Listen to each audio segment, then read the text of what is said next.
des graines de digel. Alors on sait que ça améliore de nombreux paramètres métaboliques. Un quart de cuillère à café par jour, eh bien permet là encore de perdre 2 à 3 kilos en 12 semaines. L'ail, c'est un anti-inflammatoire, c'est un anti-infectieux. Effet coupe-faim, réduit le tour de taille aussi. Mettez des épices dans votre vie. AVS avec Philippe Robichon.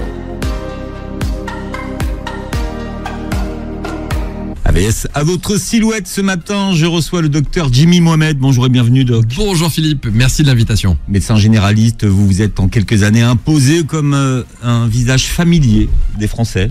C'est gentil. À la télévision, à la radio. Et vous êtes là pour nous parler de votre nouveau livre, Comme vous n'aimez pas les contraintes. Ça s'appelle Zéro contrainte pour maigrir chez Flammarion. 39 astuces pour perdre du poids. Et la légende dit, parce qu'il y a une légende, que vous l'avez écrit debout. Alors oui, effectivement, je l'ai écrit debout, en tout cas le moins souvent assis. Car on a tendance à l'oublier, c'est que lorsqu'on est assis, eh bien on est sédentaire. Et la sédentarité, c'est peut-être le début du surpoids. Et en général, tout ce qu'on peut faire assis, en réalité, on peut le faire debout. Et donc, si vous êtes en mouvement en permanence, si vous êtes debout, eh bien vous brûlez 2 à 3 fois plus de calories. Donc déjà, le premier astuce du quotidien toute simple, qui coûte rien, pas d'effort, c'est de vous mettre debout lorsque vous avez une tâche toute simple à faire. Donc c'est vrai. Donc c'est vrai. Un livre destiné à ceux qui ont du mal à perdre du poids. Et comme vous parlez bien anglais, comment est-ce qu'on dit foutu pour foutu en anglais? Ah oui, foutu pour foutu, je peux le dire ou pas? Oui. What the hell? Ah ouais, je sais pas que ça voulait dire foutu pour foutu. Genre, et puis, what the hell, c'est... Et puis, allez au diable, what the hell, mais la traduction, c'est foutu pour foutu. Bien. J'ai appris des choses. Alors, si vous voulez mincir, faut manger des pruneaux, c'est riche en fibres. Vous rajoutez de la graine de lin et vous prenez du zinc. Eh ben, on a à peu près tout, ou des ampoules de chrome, ça marche aussi. C'est vrai, le chrome, très important, le chrome. Vous n'aimez pas les compléments alimentaires, mais pour le chrome, vous faites une exception. Pourquoi? Oui, de façon ponctuelle. Alors c'est vrai que quand on parle de compléments alimentaires, on oublie que c'est en complément d'une alimentation. Et souvent, on veut essayer de trouver des gélules miracles, alors que finalement, la nature nous offre des choses toutes simples, des fruits et des légumes. En revanche, le chrome, c'est un oligo-élément qui est indispensable au bon fonctionnement de notre métabolisme.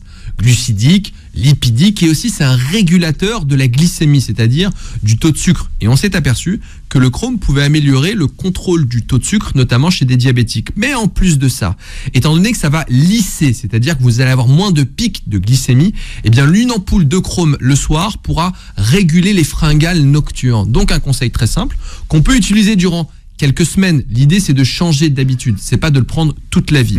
C'est de prendre pendant un mois une ampoule de chrome le soir, 2 à 3 heures avant l'heure à laquelle vous avez cette fringale. Donc, si à 22 heures, systématiquement, on se rue sur le paquet de chips, on a tous connu ça, le paquet de gâteaux. Et bien vers 19h, 20h, vous prenez une ampoule de chrome et vous aurez moins cette envie de fringale. Au début, j'étais sceptique. J'ai vu les études, j'en ai entendu parler, je me dis ça ne marche pas. Mais un jour, je me suis dit, je vais essayer. Alors ça coûte un petit peu d'argent, c'est pas si cher, mais on peut essayer d'investir. Effectivement, ça marche. Le soir, j'avais moins faim. Est-ce qu'il y a l'effet placebo ? C'est pas impossible. Mais en tout cas, les études concordent et mon expérience personnelle montre que ça peut marcher. Alors, vous répondez dans votre livre à une question que je me pose depuis des années. J'avais jamais vu la réponse. C'est notamment concernant ce que vous évoquez, c'est ce qu'on appelle les fameuses fringales nocturnes, 22h, 23h. Pourquoi et comment vous expliquez qu'à cette heure-là, alors qu'on devrait aller se coucher, non seulement on est faim, et en plus on est faim de junk food, parce que c'est pas de la choucroute qu'on va manger à ce moment-là, c'est pas des navets. Complètement, mais on a tous connu ça. Alors déjà, d'une façon purement pragmatique, quand on dit qu'il est minuit, c'est le milieu de la nuit. Et souvent on a tendance à dormir à minuit, alors qu'on devrait déjà être en train de dormir et quasiment d'être à la moitié de notre nuit. Donc ce qui va se passer, c'est que le soir, on va bouleverser nos hormones. On a une horloge biologique dans le cerveau et on a des hormones. Et ces hormones, si on ne respecte pas nos cycles biologiques, qui consistent tout simplement la journée à être actif et la nuit à dormir, eh bien les hormones vont être différentes. Donc, lorsque vous vous couchez à minuit et que vous traînez derrière la télévision, eh bien les hormones qui sont responsables de la satiété, qui font que normalement on n'a pas faim. On peut les citer, il y en a deux. Leptine et gréline. Ouais. La leptine, c'est la satiété et la gréline, c'est celle qui ouvre l'appétit. Donc le soir à 23h, si vous ne dormez pas, la leptine de la satiété, eh bien elle ne marche plus. Et vous allez activer l'hormone de la faim, la gréline. Donc on a faim et cette gréline, elle va vous pousser, vous l'avez très bien dit, à manger des aliments gras, sucrés, salés. Donc en fait, c'est un mécanisme hormonal. Et on ne peut pas lutter contre ça. Donc, il faut se coucher plus tôt et on l'observe assez bien. Ceux qui travaillent de nuit, en horaire décalé ou très tôt le matin, eh bien, ont tendance à prendre un peu plus de poids. C'est à cause notamment de ces phénomènes hormonaux. Alors voilà, ça répond à votre question. Vous aussi qui vous levez vers le placard ou le réfrigérateur vers cette heure-là, vous conseillez de vous coucher plus tôt, mais est-ce que le verre d'eau, la tisane, puisque vous avez une boîte à tisane? Complètement, j'ai plusieurs boîtes à tisane d'ailleurs. Peut-être que j'ai vieilli un peu, je ne sais pas, mais en tout cas... On appelle ça les pisse mémères, alors ça marche aussi pisse pépère, Jimmy, si vous voulez. Franchement, en réalité, il faut aussi être pragmatique. C'est qu'il y a des moments où on se dit, j'ai envie de manger. Donc, il faut ne pas se frustrer. Si vous savez que systématiquement vous allez manger à 22 ou 23 heures, que vous n'en pouvez plus, que vous allez tomber sur du sucre, donc mangez un carré ou deux de chocolat, mais vous le mangez tranquillement. C'est-à-dire que vous préparez ce carré de chocolat. Souvent, ce qu'on a tendance à faire, c'est qu'il est 22 heures, on craque, on ouvre les placards et on prend le premier truc qui nous tombe dessus. On n'a pas anticipé. Si vous anticipez que vous allez manger, préparez un ou deux morceaux de carré de chocolat, même 4, c'est pas très grave. Et vous le posez sur la table et vous allez le déguster en se disant, d'abord je le regarde. Je prépare une tisane, je vais commencer à boire tranquillement, une forme de rituel, pour en fait couper l'action du contexte. Souvent, on ne sait pas quoi faire, on va manger de façon compulsive. Donc, préparez-vous. Dites-vous, ok, ce soir, à 22h30, 23h, les enfants sont couchés, le mari, la femme est dehors, on passe à autre chose. Eh bien, je vais prendre ce carré de chocolat. Et je vais prendre cette tisane avec du gingembre, par exemple. Un quart de cuillère à café de gingembre par jour dans une tisane permet de réduire votre tour de taille. Donc déjà, vous allez perdre du poids par l'action de la tisane. Et puis ce processus, ce rituel, c'est une forme d'auto-hypnose. Eh bien, en réalité, va faire que vous allez manger différemment. Vous allez être satisfait, vous aurez fait une petite pause dans ce stress, car finalement, le soir, quand on mange beaucoup, c'est qu'on est un peu énervé, la journée a été compliquée, c'est ce qu'on appelle les kilos émotionnels. Et donc, si on vous se fait faites... plaisir, la journée...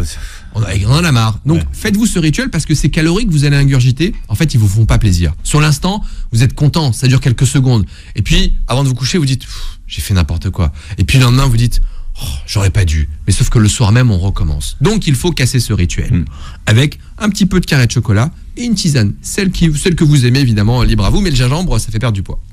Jimmy Mohamed, la seule contrainte que vous nous imposez pendant le rééquilibrage alimentaire, on reviendra sur ce mot, c'est de manger tous les jours une salade le midi ou le soir avec 2 cuillères de vinaigre. Alors pourquoi les 2 cuillères de vinaigre? Alors le vinaigre, c'est un brûleur de graisse. J'aime pas tellement ce terme, mais en fait, le vinaigre, c'est de l'acide acétique avec de l'eau. C'est connu depuis la nuit des temps et on sait que cet acide acétique va activer ce qu'on appelle une enzyme, une forme de protéine qui va brûler les graisses. Donc le vinaigre, c'est un brûle-graisse. Point. Les études montrent que 2 cuillères à soupe de vinaigre par jour permettent de perdre entre 2 et 3 kilos en 12 semaines sans rien faire. C'est-à-dire que là, je vous ai pas dit de vous frustrer. Non, là, on a le gingembre et le vinaigre déjà. On a perdu... exactement, voilà. Du tour de taille, on a perdu du poids sans rien faire. Mais ce que les gens ont tendance à faire, c'est de prendre ce vinaigre comme un sirop. Allez, je vais prendre ma cuillère de vinaigre et je vais la manger. Ça, c'est absurde parce que, la vie n'est pas faite de ça. On ne doit pas manger c'est pas bon, ça. C'est pas bon. Pour le coup, c'est vraiment pas bon. C'est pas bon. Ouais. Vous risquez des brûlures d'estomac, du reflux, et puis vous risquez d'abîmer l'émail de vos dents. Donc, plutôt que de faire n'importe quoi, si on se disait que cette cuillère de vinaigre, on allait la mettre dans une salade, de ce que vous voulez. Donc, si vous commencez tous vos repas systématiquement par de la salade, ou des tomates, ou des concombres, ou des carottes, ce que vous voulez comme crudité, et que vous mettez ces cuillères de vinaigre le midi et le soir, eh bien vous allez perdre du poids, et même très certainement plus que les 3 kilos dont je vous ai parlé, puisque lorsque vous allez manger de la salade, vous allez prendre des fibres, et ces fibres ont un effet coupe-faim. Ça veut dire que sur la suite du repas, vous allez manger un peu moins de pâtes, un peu moins de riz, un peu moins de protéines, et donc vous allez avoir une meilleure satiété, et donc vous allez indirectement perdre aussi du poids. En fait, c'est gagnant-gagnant. Donc si tous les jours on faisait entrée, plat et dessert, et pas simplement plat-dessert, parce qu'on culpabilise, on se dit il faut que je fasse le choix, sauf que non, faites entrée, une vraie entrée, un vrai plat et un dessert, parce qu'on a aussi besoin de sucre, on peut pas lutter contre ça. Alors, là, ce qui nous arrange, c'est qu'en plus sur la salade, on peut rajouter des graines de nigel, Abba Saouda pour les puristes, hein. Ça guérit de tout sauf de la mort. Donc, mais moi je connaissais pas les vertus finalement de la nigel sur le poids. Complètement. Alors c'est vrai que vous l'avez dit, Abba Saouda, on dit que ça guérit, vous l'avez dit, de tout sauf de la mort. Et on a trouvé aussi de l'huile de nigel, des graines de nigel dans le cercueil de Toutankhamon. Donc déjà à l'époque, les pharaons avaient compris que c'était finalement une graine un peu particulière. On appelle ça aussi le cumin noir. Alors on sait que ça améliore de nombreux paramètres métaboliques. Que ça va améliorer le cholestérol, que ça peut améliorer les chiffres de tension artérielle et un diabète. À l'inverse, attention. Si jamais vous avez un traitement, n'arrêtez pas tout en disant je vais le remplacer par du nigel. Mais on s'est rendu compte que 1/4 de cuillère à café par jour Donc c'est quelques centimes, un quart de cuillère à café. C'est pas grand-chose. Eh bien, permet là encore de perdre 2 à 3 kilos en 12 semaines. Parce que ça a un effet coupe-faim, c'est ça? C'est notamment l'effet secondaire. Alors, ça améliore les paramètres métaboliques, mais l'effet secondaire de l'huile de nigel et de la graine de nigel, c'est que c'est un effet coupe-faim. Alors, souvent, on me demande, mais comment le prendre? Parce que la graine de nigel telle qu'elle... Ouais, la posologie, c'est compliqué. Ça pique, là, dans la gorge. Eh ben, vous la mettez dans la salade. Même chose. Vous mettez le nigel dans la salade, ou dans ce que vous voulez, ou dans votre plat. Vous la mélangez, en fait. Vous ne la prenez pas comme un médicament, car si vous faites ça, ça va marcher un jour ou deux, et puis au bout d'un moment, vous en avez marre. Il faut que ça s'intègre dans une routine quotidienne. Donc, un quart de cuillère à café d'huile de nigel par jour. Donc, pour quelques centimes, vous pouvez perdre quelques kilos. Bon, après, vous rajoutez de l'ail. Alors, c'est vrai qu'il y a d'autres effets secondaires à l'ail, mais l'ail, c'est pas mal aussi. Même chose.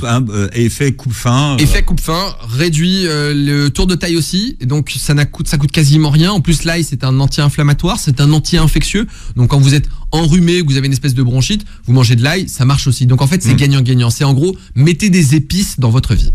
Et c'est ce qu'on vous dit ce matin. Alors, j'ai appris quelque chose, le NEAT, N-E-A-T, comment vous le dites en anglais? Non-Exercise Activity Thermogenesis. Oh, un nom compliqué. Le NEAT.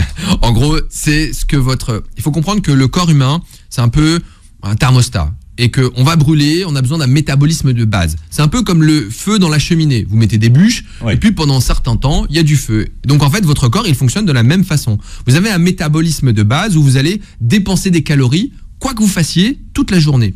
L'idée, c'est que pour perdre du poids, il faut augmenter cette dépense énergétique. Souvent, les gens vont se focaliser sur le sport. Ils vont se dire, je vais faire du sport ou j'ai pas envie de faire du sport. Je vous donne un exemple très simple. Si vous êtes sédentaire toute la semaine, du lundi au samedi, et puis que tout d'un coup, une fois dans la semaine, vous dites, allez, c'est parti, je vais aller courir. Vous allez courir une demi-heure. Une demi-heure de course à une allure moyenne, parce qu'on n'est pas des grands sportifs, c'est 300 à 350 kilocalories. Ça représente une part de pizza. Donc en fait, vous allez être sédentaire toute la semaine et vous allez courir en disant « j'ai fait du sport, j'ai des courbatures, j'ai mal aux pieds » pour avoir éliminé une part de pizza. Si on changeait de paradigme, si on augmentait notre dépense énergétique, ce NEAT, avec de l'activité physique, donc en montant les escaliers, en marchant un peu plus, en prenant, on sort du métro, on sort une station avant, eh bien c'est comme ça que vous allez perdre du poids. Et je terminerai avec ça. Si on regarde la dépense énergétique des agriculteurs, l'agriculteur qui va pas à la salle de sport, il pousse pas de fonte, eh bien lui tous les jours, par son simple métier, il dépense 2500 kilocalories. Donc ça veut dire on n'a pas le même NEAT en fait, hein. Ça dépend effectivement. Si on est sédentaire, on va en dépenser nous 200 à 300 au cours d'une journée. Et le plaisir de retrouver Jimmy Mohamed aujourd'hui à l'occasion de la sortie de Zéro contrainte pour maigrir. Surtout ne pas faire de régime, hein. C'est le sous-titre de votre livre, c'est aussi important. Et vous êtes édité chez Flammarion. Longtemps en tant que médecin, vous avez sous-estimé l'impact de l'alimentation sur notre corps, peut-être parce que vous n'aviez pas besoin de perdre du poids d'ailleurs, hein. Ou non, qu'on n'est pas assez formé, il faut le dire la vérité. Honnêtement, alors je suis pas si vieux que ça, j'ai 36 ans. Et c'est vrai que l'alimentation, tout comme le sommeil en fait finalement, était pas tellement intégré dans la prévention de l'ensemble des maladies et dans une vie en bonne santé. Sauf qu'en réalité, on est ce qu'on mange. On a souvent entendu ce concept. C'est la base même. C'est la base en réalité. Et en fait, moi depuis que je m'intéresse à la nutrition, j'ai sorti de mon esprit le plaisir instantané de l'aliment, de l'impact que ça peut avoir sur le long terme. Et donc, quand vous mangez quelque chose, dites-vous, ok, on a le plaisir hédonique, on en a besoin. Mais peut-être qu'il y a autre chose et que dans notre tube digestif, on a ce qu'on appelle les bactéries du microbiote et que peut-être on est en train d'abîmer ce microbiote qui a un rôle extrêmement indispensable dans la perte de poids. Donc, lorsque vous mangez un aliment, dites-vous, ok, ça me fait plaisir, mais est-ce que je suis pas en train peut-être d'abîmer ma santé? Et donc, désormais, je vois l'alimentation différemment. On n'est pas des oies qu'on doit gaver.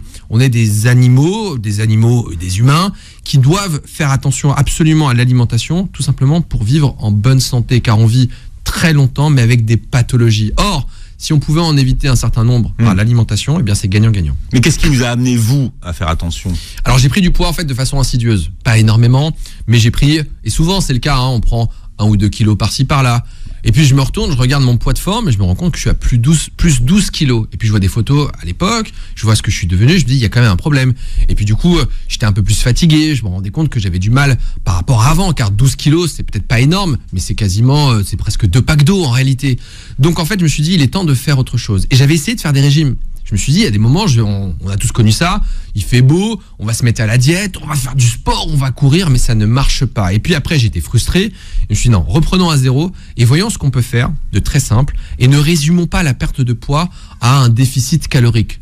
Il y a une notion très simple, une notion mathématique, si vous consommez plus de calories que vous n'en dépensez, eh bien, vous allez prendre du poids. Et à l'inverse, vous allez en perdre. Sauf qu'en réalité, le corps humain, c'est pas une machine mathématique, c'est une machine physiologique. Et dans la prise de poids ou dans la perte de poids, il y a un contexte génétique. On n'est pas tous égaux à la prise de poids. Il y a un contexte lié au sommeil. Si vous dormez mal, vous allez prendre du poids. Il y a un contexte lié au microbiote. Il y a un contexte lié à l'activité physique, au stress. Donc en fait, c'est une prise en charge globale. Et c'est pour ça que dedans, je propose pas de recette miracle. Alors, donc, vous avez perdu 12 ou 13 kilos. Vous parlez de votre pratique du jeûne intermittent. Alors, tout le monde n'est pas d'accord sur le fait que le jeûne intermittent sur la durée, ça fasse perdre du poids. Alors, il faut qu'on distingue deux choses. En ce moment, il y a quand même une mouvance avec du jeûne prolongé, où il y a des gourous qui proposent de guérir toutes les maladies avec du jeûne prolongé. Ça, c'est dangereux. Jeûne intermittent prolongé, oui. Voilà. Et alors là, c'est du jeûne intermittent. C'est-à-dire que sur une période de la journée, vous allez avoir une plage où vous allez manger et une plage où vous allez jeûner.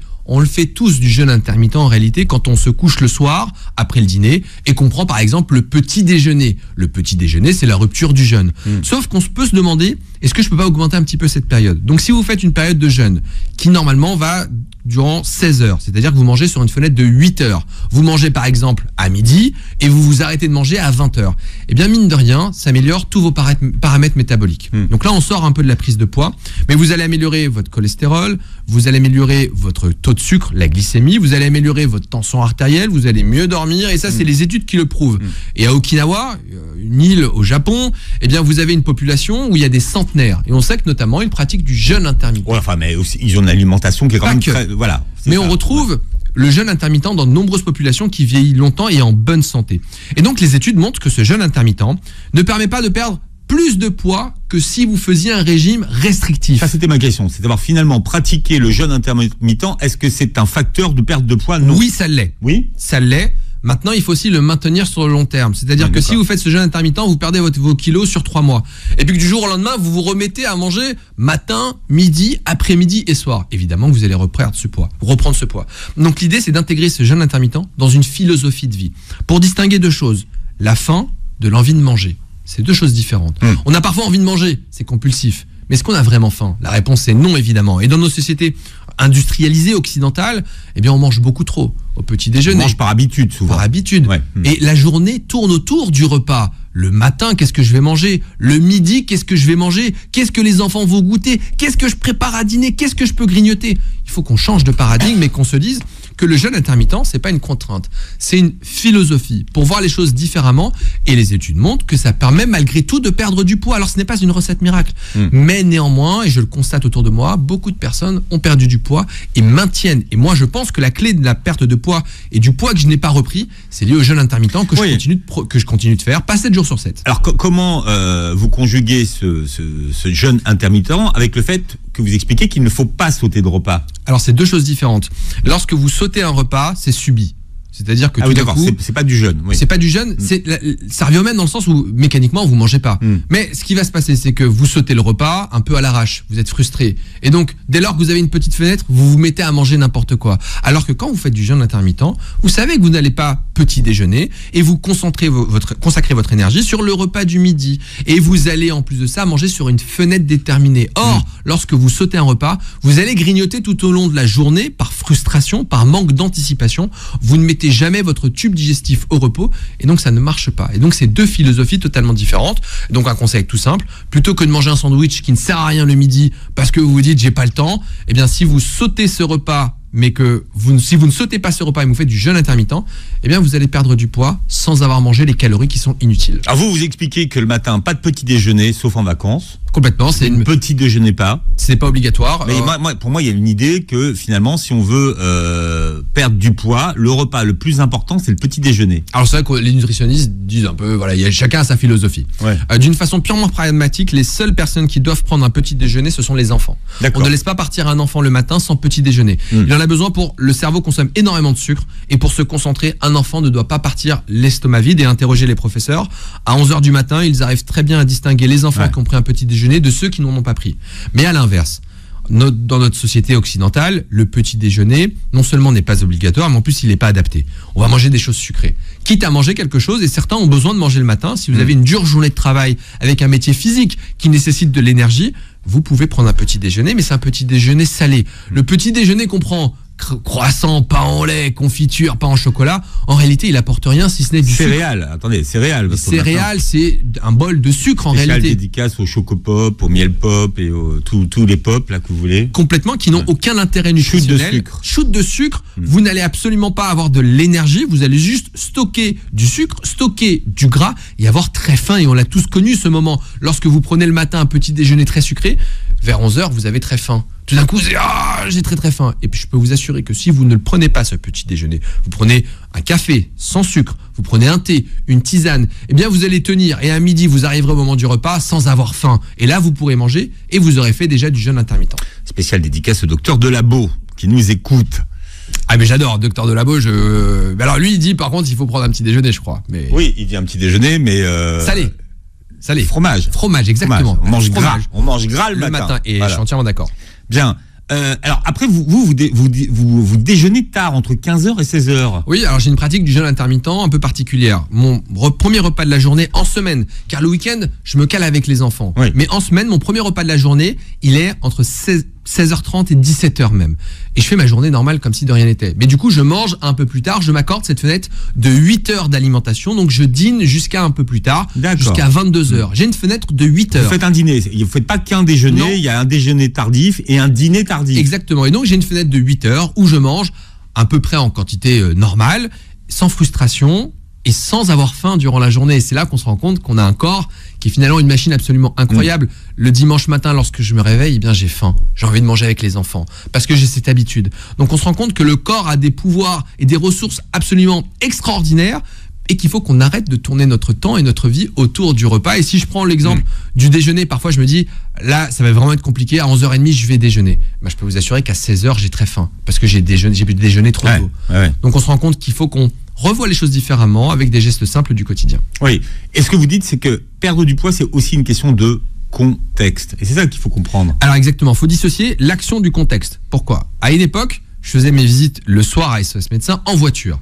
Et comme je m'ennuyais, et comme des fois ça m'agaçait les bouchons, eh bien j'avais toujours à côté de moi des bonbons, des chips, des gâteaux qui ont contribué à ma prise de poids. Et systématiquement, mes visites, lorsque j'étais en voiture, j'avais toujours un paquet de gâteaux. Parce que il y avait ce contexte qui était associé à l'action. Pour vous donner un exemple tout simple, lorsque vous allez au cinéma, vous allez manger des pop-corn. Et on a fait une étude assez rigolote où on a donné à des gens des pop-corn rassis, pas bons. Eh bien, ils les mangent quand même, ces pop-corn. Pourquoi ? Car au cinéma, c'est le pop-corn. J'ai discuté avec une maman, elle m'explique effectivement le soir à 18h, lorsqu'elle fait les devoirs avec ses enfants, comme c'est un peu énervant ce moment des devoirs, eh bien elle grignote, car elle fait ça dans la cuisine. Donc je lui propose une chose toute simple, au lieu de faire les devoirs dans la cuisine, allez dans la chambre, si vous le pouvez, eh bien vous n'aurez pas accès à tous ces trucs. Et donc vous allez dissocier le contexte de l'action. Et c'est comme ça qu'on peut essayer non pas de tricher, mais de changer de paradigme. Ça nous arrange bien. Zéro contrainte pour maigrir, le dernier livre de Jimmy Mohamed qui est avec nous ce matin aux éditions Flammarion.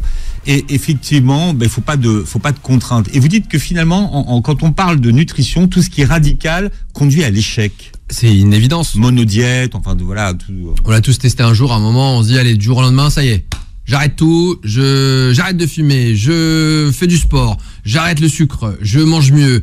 Et en fait, on va tenir combien de temps ? 1 semaine, 2 semaines, 3 semaines, et vous allez craquer. Et dès lors que vous allez craquer, vous allez reprendre les mauvaises habitudes et vous allez reprendre du poids. On a dans des études, on s'est intéressé à des personnes à qui on a demandé de changer un seul comportement. On a demandé à des gens de soit pratiquer de l'activité physique à une heure donnée, soit de manger un fruit.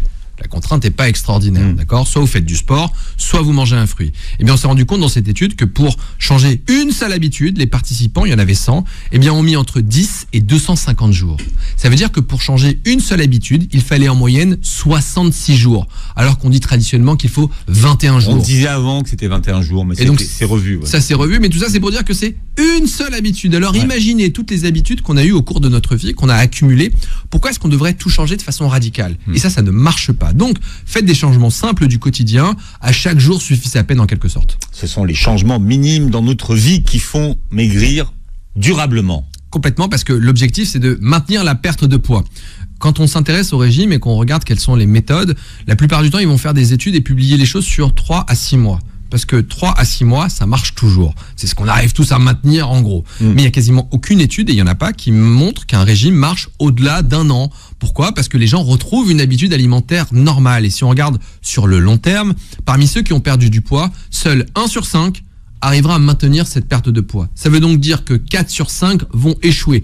Pourquoi ? Car les régimes sont faits de frustration. Et c'est pour ça qu'on parle de rééquilibrage alimentaire. Alors dit comme ça, oh, c'est quoi ce concept un peu de bobo, rééquilibrage alimentaire? Mais en fait, c'est de voir l'alimentation d'une façon différente, avec des changements simples du quotidien qu'on pourra appliquer et mettre en œuvre sur le long terme, tout en se faisant plaisir. Souvent, on a tendance à se focaliser sur le repas où on a déconné. Le vendredi soir, le samedi soir, oh là, vraiment, j'aurais pas dû. Si, vous aviez raison, vous pouvez vous faire plaisir.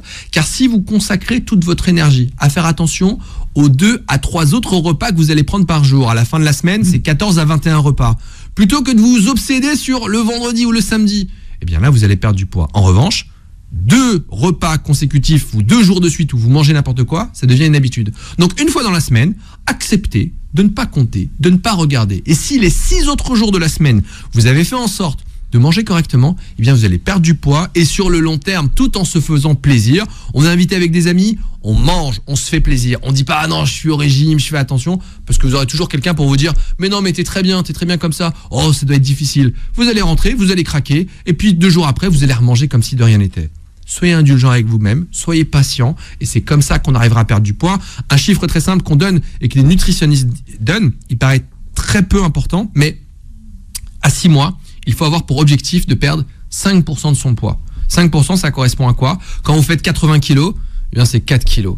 Donc c'est très peu. Mais c'est que comme ça que vous allez réussir à perdre du poids sur le long terme, en étant patient et indulgent avec vous-même, tout en gardant dans un coin de la tête qu'on n'est pas tous égaux. Si on prend l'exemple des femmes, une femme au cours de sa vie va subir des bouleversements hormonaux. La puberté, elle va être enceinte, parfois avoir des enfants, il y a le postpartum, parfois avoir une contraception hormonale, et puis il y a les ménopauses. Toutes ces périodes de la vie où le cycle de la femme va perturber la prise alimentaire ou la prise de poids ou la perte de poids. Donc soyons indulgents avec nous-mêmes, et puis nous aussi les hommes, il faut aussi être lucide en se disant peut-être qu'on fera pas le poids qu'on faisait quand on avait 20 ans. Cristiano Ronaldo, il va finir par arrêter sa carrière. Non. Si, un jour ou l'autre. Non. Mais il a 37 ou 38 ans. Il y en a un exemple. Mais C'est Zizou. Oui, alors Zizou, mais il a arrêté sa carrière de sportif de haut niveau parce que le corps change. Oui, mais il a pas pris un gramme. Zizou, il s'entraîne, il continue très certainement de faire attention. Alors, c'est vrai que tous ceux qui se sont arrêtés ont pris du poids, mais Zizou, parce que très certainement, il continue d'entretenir ça. C'est le yoga.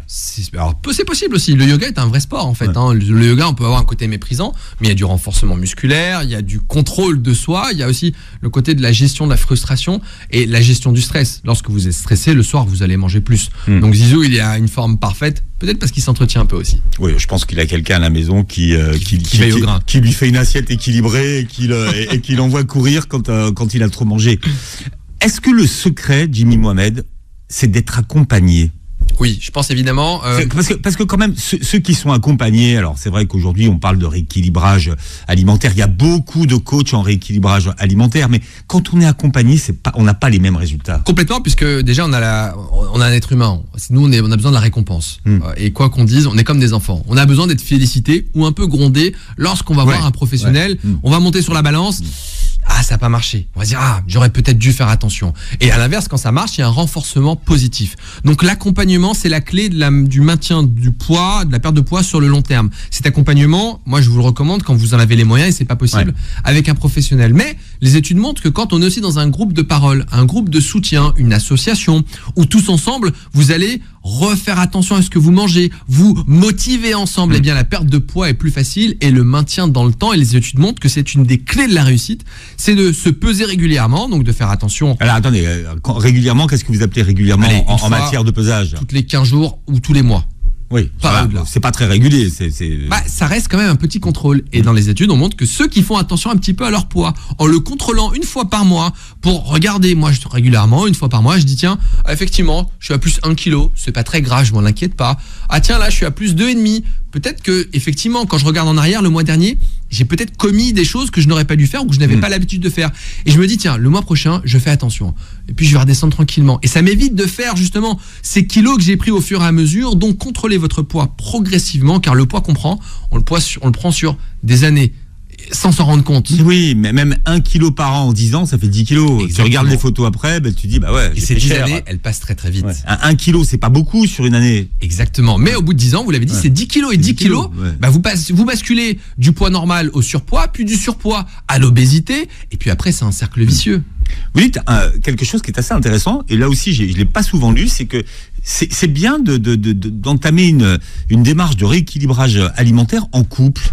Oui, parce que souvent, on va se mettre seul. Et puis, celui qui est en face, dit, oh ben non, encore une fois, tu devrais pas perdre de poids. Oh, t'es parfaite. Mais non, pourquoi tu fais ça? Et puis, il va un peu vous décourager parce que forcément, il y a un côté frustrant lorsqu'on fait un rééquilibrage alimentaire. On va devoir faire des courses différemment. Ça peut coûter plus cher. On va faire 2 types de courses, 2 types de repas et au bout d'un moment, on craque. Donc, une façon simple, c'est de le faire à 2. On a tous quelques kilos à perdre en général en couple. Souvent, en général, comme on mange tous la même nourriture, puisqu'il y a une personne qui cuisine à la maison, on prend les mêmes kilos, plus ou moins. Exactement. C'est comme dans l'arrêt du tabac. Si vous arrêtez seul, c'est plus difficile que si votre conjoint ou votre conjointe arrête avec vous. Donc, arrêtez de manger, je vais pas dire n'importe quoi, mais essayez de manger un peu mieux ensemble. Et on peut aussi inclure les enfants, parce qu'on se rend compte qu'on a du surpoids et de l'obésité chez les enfants de plus en plus précoces, avec notamment l'épidémie de Covid qui fait qu'on a été à la maison. Et donc, on peut aussi intégrer les enfants, non pas à faire de régime, car les enfants ne doivent pas faire de régime, mais à manger différemment, à dormir un peu mieux, à faire de la méditation, à sortir, à faire des vrais repas à table, pas derrière la télévision, puisque l'être humain n'est pas fait pour faire 2 choses, à la fois manger. Oui, ça vous arrange parce que vous êtes plus le soir à l'heure du dîner à la télé.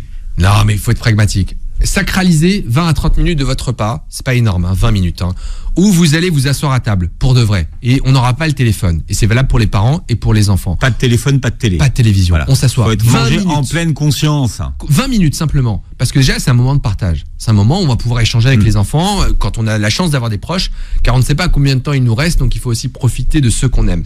Et puis en plus de ça, la leptine dont on a parlé tout à l'heure, qui est l'hormone de la satiété, elle arrive au bout de 20 à 30 minutes. Donc en réalité, si vous voulez manger moins, il faut manger plus espacé dans le temps. C'est pour ça qu'on recommande par exemple de manger des soupes. Parce que la soupe, vous allez la manger chaude, ça va prendre du temps et vous allez commencer à avoir de la satiété. Mais la soupe, vous la mâchez pas, Jimmy. On la mâche pas, effectivement. Quand on parle de smoothie, de jus d'orange, c'est des calories inutiles. Du sucre. La soupe, elle va directement dans l'estomac. Elle va dans l'estomac, mais comme elle est chaude, vous allez la manger progressivement. Ah oui, c'est pour ça qu'il faut qu'elle soit chaude. Et exactement. La soupe chaude, un gazpacho que vous allez prendre, une soupe de tomate, vous l'avalez, ça n'aura pas le même effet qu'une soupe chaude que vous allez déguster parce qu'elle est bouillante. Ah, je vais attendre un petit peu, je me suis brûlé la langue, je vais être patient. Eh bien, cette patience, on ne l'a pas quand on mange. On gobe de façon compulsive. Donc la soupe, c'est un bon élément pour débuter un repas. Ça ne remplace pas un repas. Attention, souvent les gens le soir veulent se contenter d'une soupe. Ça ne suffit pas. Vous allez avoir faim et il faut retenir d'une façon générale que vous ne devez pas quitter un repas, quitter la table en ayant faim. C'est la meilleure façon, 2 à 3 heures après, de manger n'importe quoi et de prendre des calories totalement inutiles. C'est quoi une assiette équilibrée pour vous, si on vous pose la question? Alors une assiette équilibrée, c'est celle qui va contenir beaucoup de fibres. Les fibres, en fait... Alors les fibres, justement, tout le monde sait ce que c'est, surtout quand ça concerne le téléphone. C'est vrai, effectivement, c'est vrai qu'on parle de fibres et d'ADSL, mais on oublie que c'est quelque chose d'extraordinaire. Alors les fibres, c'est un élément d'un aliment végétal. On n'en trouve donc pas dans la viande, pas dans les poissons, qui ne va pas être digéré par notre côlon. Ça veut dire que quand vous mangez des fibres contenues dans des lentilles, dans des pois chiches, dans des haricots, eh bien ça arrive au niveau du côlon gauche. Et à cet endroit-là... Haricots blancs. Haricots blancs, exactement. À cet endroit-là, il se passe quelque chose d'extraordinaire. C'est que dans notre tube digestif, on a des bactéries du microbiote qui vont se nourrir de ces fibres et qui vont créer un nouveau composant qui va aller dans le cerveau et qui va envoyer un puissant message de satiété. Donc lorsque vous mangez des fibres, eh bien vous allez avoir l'effet deuxième repas. Donc les fibres que vous allez consommer le soir vont être responsables de la satiété du matin. Ce qu'il faut expliquer, c'est que les fibres ne sont pas digérées au même endroit. Exactement, elles ne sont pas digérées au même endroit, elles vont agir comme prébiotiques. Et donc ces fibres, elles permettent de perdre du poids dans une expérience incroyable. On a proposé à des gens dans 2 groupes, soit un de manger 150 grammes le soir de haricots blancs ou de lentilles, et dans un autre groupe de manger 500 kilocalories de moins. Et bien on s'est rendu compte que le groupe qui a mangé des fibres a beaucoup perdu... plus pété. Ouais, alors c'est vrai qu'il peut y avoir des gaz, voilà. Mais il a perdu plus de poids que le groupe qui s'est restreint. Il est donc possible de manger plus et de perdre du poids, mais de manger différemment. La base de l'alimentation, c'est les fibres. Les recommandations, c'est 25 à 30 grammes de fibres par jour. Oui, mais tout le monde ne sait pas ce que c'est vraiment. En fait, quand on dit ça, on voit pas, on n'arrive pas toujours à le traduire en. Eh bien, manger repas, des légumineuses, les lentilles, les pois chiches, les haricots verts, les haricots blancs, les fruits, la salade. En fait, tout ce que l'alimentation nous offre. Des pommes qui contiennent de la pectine, qui est une fibre particulière. Cette pectine, elle va agir comme un gel qui va tapisser l'intérieur de votre côlon et qui va protéger vos bactéries du microbiote. Donc en fait, tout est dans la nature. Sans Chirac avait raison. Ah ouais, une pomme, exactement, une pomme par jour. Enfin, il adorait les pommes. Lui, il aimait les pommes en général. Je crois Exactement. qu'il n'était pas qu'à une pomme par jour. Non, mais c'est clair. Mais vous expliquez qu'effectivement, c'est grâce à la pectine que finalement les pommes. Est-ce que les pommes aujourd'hui ont autant de pectine qu'avant? Alors, elles ont moins de vitamines, ça c'est vrai, mais Ouais. elles contiennent quand même de la pectine, qui est cette fibre. Ouais. Alors, et attention avec cet argument qu'on se dit souvent, les fruits sont moins bons qu'avant. Ça, c'est un argument pour qu'on mange moins de fruits. Ou qu'on mange bio? Qu'on mange bio, c'est Ouais. vrai que ça coûte un peu plus cher, Ouais. mais d'un point de vue purement pragmatique, manger des fruits et des légumes, même si effectivement c'est moins riche en vitamines qu'auparavant, ça reste nécessaire et vous en aurez le bénéfice. À l'inverse, si vous mangez des cookies, des gâteaux, vous allez manger pour manger, vous allez prendre du sucre qui ne sert à rien. Donc même s'il y a moins de vitamines, mangez quand même des fruits et des légumes. Vous savez que c'est la mode des diètes sucrées. Vous en pensez quoi des diètes sucrées? De supprimer le sucre de sa Ouais, vie, ouais. je pense que c'est de la frustration. L'être humain est fait pour manger du sucre. La Vous grande allez mode en craquer. ce moment, on est en plein dans C'est notamment- un énorme best-seller là, sur la diète sucrée. Ouais. Il y a le régime cétogène notamment, où vous n'allez pas prendre de sucre du tout. Ça, c'est de la frustration, vous n'allez pas tenir sur le long terme, même si d'une façon générale, la prise de poids est liée au sucre. Mais tous les sucres ne se valent pas. Le sucre de la pomme ne pose aucun problème. Manger autant de pommes. Fructose. Le fructose, mais Ouais. le fructose de la pomme, aucun problème. Le fructose dans un gâteau industriel, lui, vous fera prendre du poids. Donc il faut comprendre qu'on doit revenir à une alimentation la plus simple possible. Bon, il y a vraiment beaucoup d'informations dans votre livre, Jimmy Mohamed, s'appelle Zéro contrainte pour maigrir aux éditions Flammarion. Vous réécouterez l'émission en podcast sur beurrefm.net et vous verrez la vidéo sur notre chaîne YouTube. Merci d'avoir été avec nous. Merci Doc. à vous, Philippe. Vous êtes maintenant sur la chaîne d'à côté, hein. D'ailleurs, l'après-midi, on peut vous retrouver. Exactement, sur France Bleu. Voilà, vous, Et au magazine de la santé c'est vrai sur qu'il y a- France 5. sur la bande FM, comme on dit, il y a Beurre FM, et juste à côté, c'est France Bleu. C'est France Bleu, exactement. On est décollé. 106.7 et vous êtes 107.1, je pense. Ouais, je connais même plus les noms des. Ah, voilà. Jimmy Mohamed était sur Beurre FM aujourd'hui. Très belle journée santé.